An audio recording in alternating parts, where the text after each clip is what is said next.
Then they met Ma'bad al-Khuza'i, who warned them, Muhammad has come after you with an army like none you've seen. Among those in Medina was Abdullah ibn Ubay ibn Salul, the hypocrite. The tribes of Najd betrayed them, capturing or killing them treacherously. Bismillahir Rahmanir Rahim. My beloved brothers and sisters, after the echoes of Uhud settled, the air of Medina was heavy. Hearts were bruised, wounds still open, and the memory of loss lingered. But faith is not measured only in moments of victory. It is measured in how we rise after we fall. In the quiet days that followed Uhud, the believers learned the meaning of patience. Not the patience of waiting, but the patience of healing, reflecting and trusting Allah when the heart feels fragile.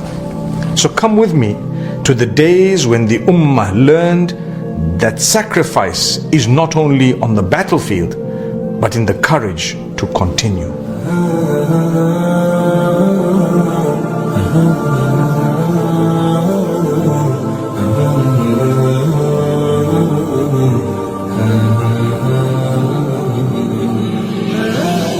The night after Uhud was heavy.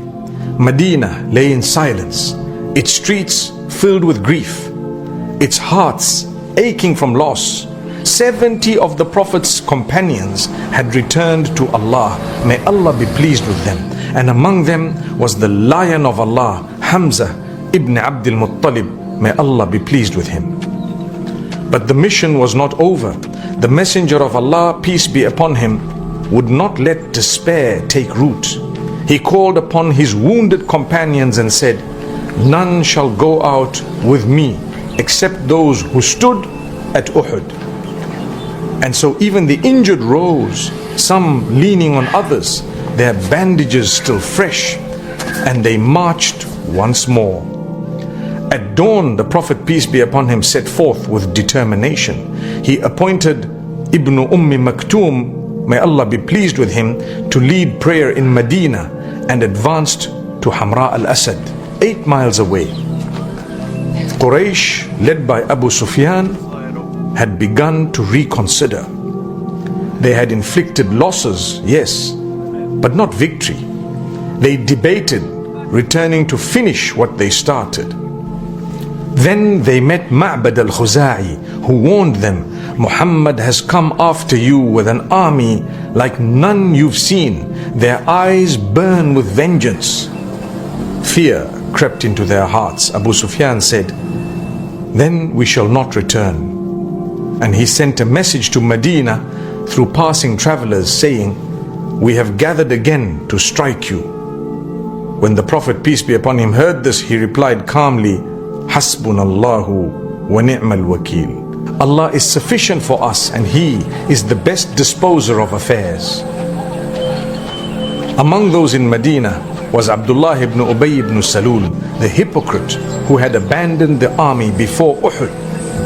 After the battle, he rose in the mosque to speak, as he once used to. But the companions turned away. The Messenger of Allah, peace be upon him, had exposed truth and falsehood alike. Uhud had separated hearts, some purified, others darkened forever. It was a day of testing, said Ibn Ishaq, a day when Allah distinguished the believers from the hypocrites. From the ashes of Uhud came new stories of courage. When the Prophet, peace be upon him, returned to Medina, tribes from Najd approached, saying, send with us men who will teach us the Quran and the faith. He sent 6 of his noble companions, among them Asim ibn Thabit, Marthad ibn Abi Marthad, and Zayd ibn Dathina. But it was a trap. The tribes of Najd betrayed them, capturing or killing them treacherously. Asim ibn Thabit fought until his last breath, refusing to surrender. When they sought to cut his head for a bounty, Allah sent bees and hornets to guard his body, fulfilling his prayer, O Allah, protect my body from the touch of the disbelievers. And Allah did, in life and in death. Among the captured were Zayd ibn Dathina and Khubayb ibn Adi. They were sold in Mecca. Before his execution, Zayd was asked by Abu Sufyan, "Would you rather that Muhammad were in your place and you be safe with your family?"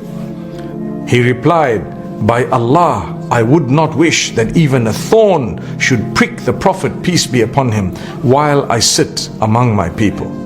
Abu Sufyan turned away and said, "I have never seen anyone love another as Muhammad's companions love him."